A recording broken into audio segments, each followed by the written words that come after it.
Welcome back to another amazing session here at the Awaken Your Potential Summit.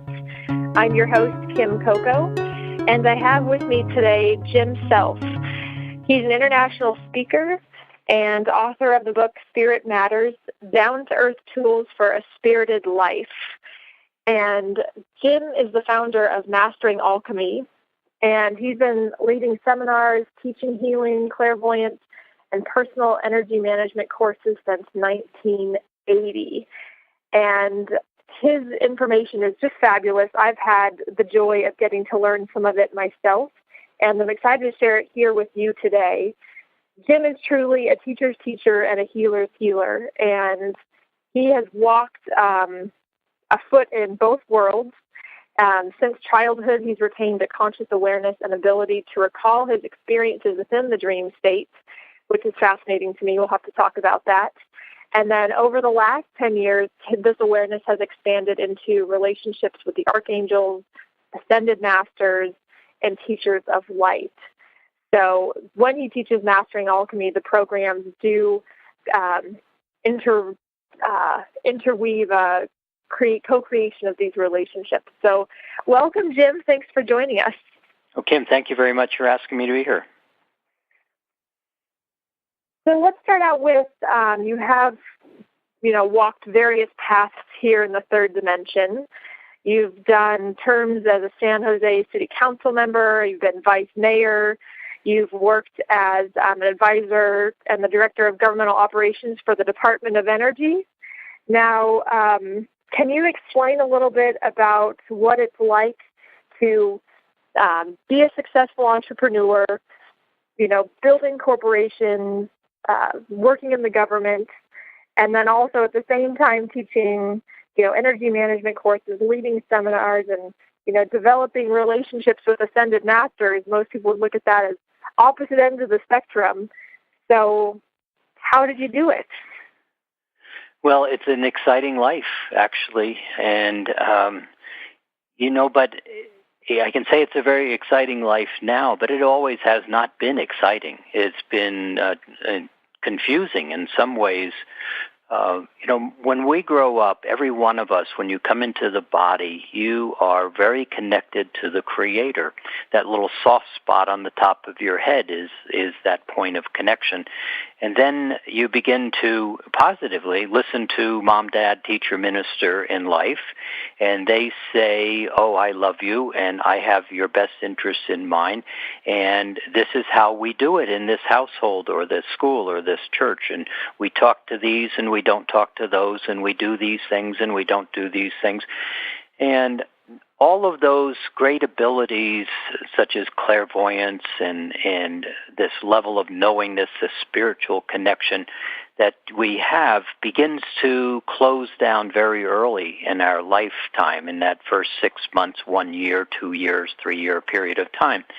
We begin to stop doing many of the things that we do. If you think back when you were a little kid, you did numbers of things that you don't do now. You would see things that would happen in my reality. The ability to kind of see the difference between a truth and a lie was very real, and it is for many people. And so all of a sudden you begin to find this conflict between what is being presented to you by mom, dad, teacher, minister, and what you have in this internal guidance system. There seems to be a clash. And so you stop, sitting at your little table with the 12 angels and playing tea as a little kid, or whatever that relationship is. And, when the big ones say, stop doing that, there's nobody there, and stop making up stories, and stop imagining. And we do. Most of us do. Now, two things happen, though, for many people is some are able to just simply turn it off because it's too painful to keep on, not being able to be in an alignment with your heart. And others simply withdraw. And that's what many do, is they withdraw. And because they're seeing conflicts and they're seeing differences in what they are being asked to do or told to do, or what is the truth according to Mom, Dad, Teacher, Minister. All who love you. There's no bad people here, and all of a sudden there's this internal conflict, and for many that's very painful and very confusing in terms of then growing up and moving through life and doing what you're supposed to. And so that process for me was a little bit different because I didn't turn all those things off. And so I would see many of those disparaging kind of situations or imbalances and carried that all the way through my life and didn't let it bother me so much that it got in my way of things. And I was very fortunate because I had the ability to kind of move very fluidly between both those worlds.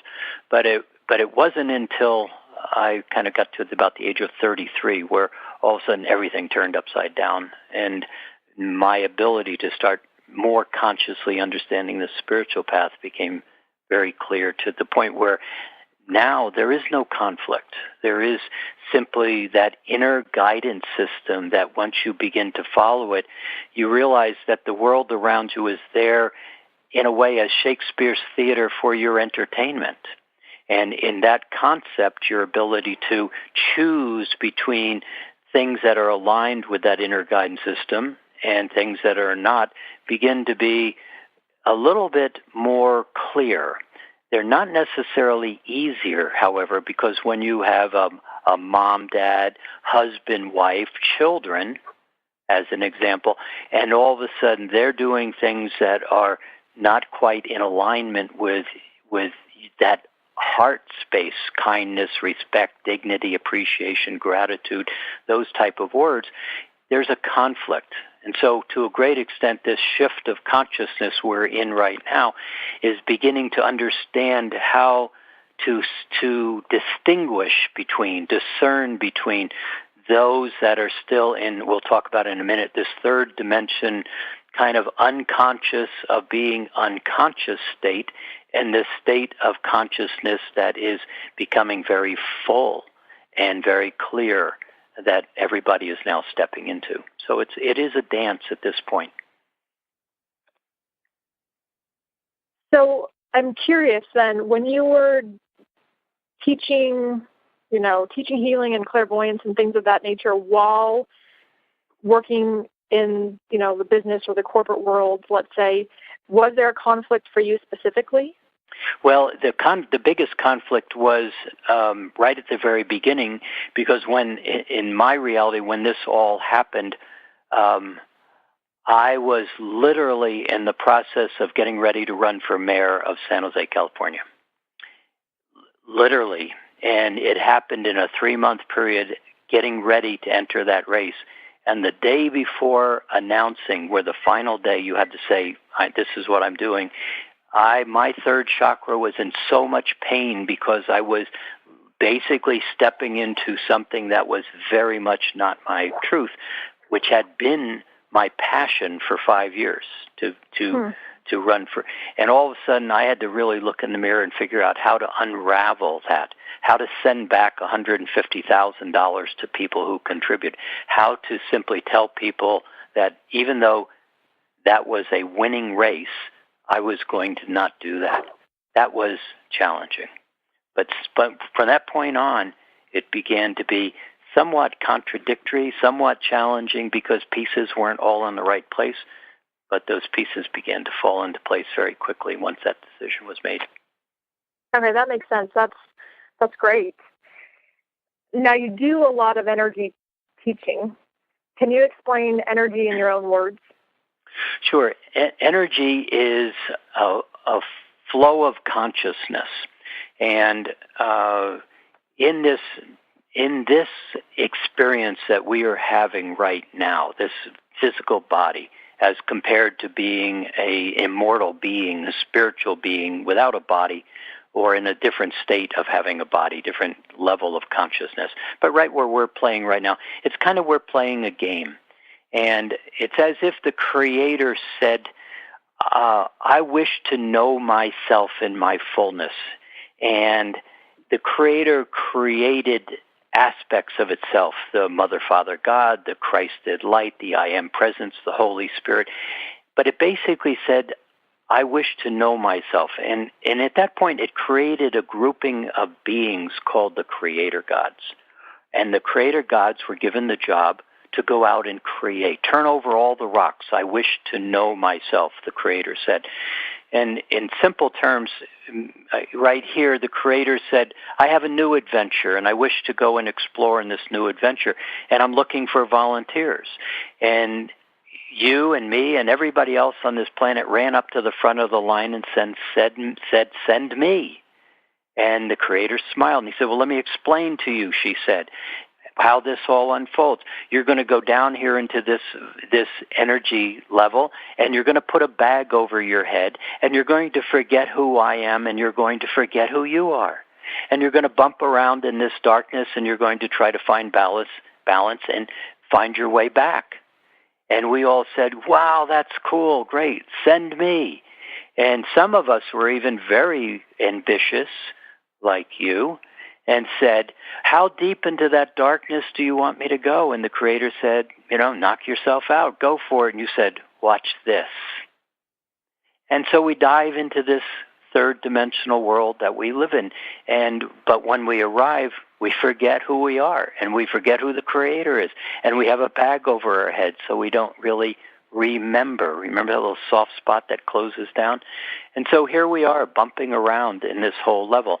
So the energy is, in this third dimensional world, there are choices that feel good, and there are choices that don't feel good. There are choices that are aligned with that inner guidance system, and there are choices that are not.